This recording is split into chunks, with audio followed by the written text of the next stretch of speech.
O ito na. Ito na yung ito na yung sikreto. Sikreto para dito sa minigame. Gusto niyo malaman ang sikreto doon sa minigame? Papakita ako sa inyo.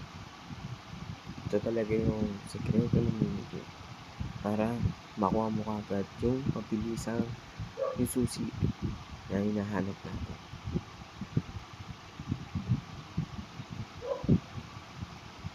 Ito. Move market candle to get key. Okay. Gagawin natin, step number 1, 2, 3, 4, 5,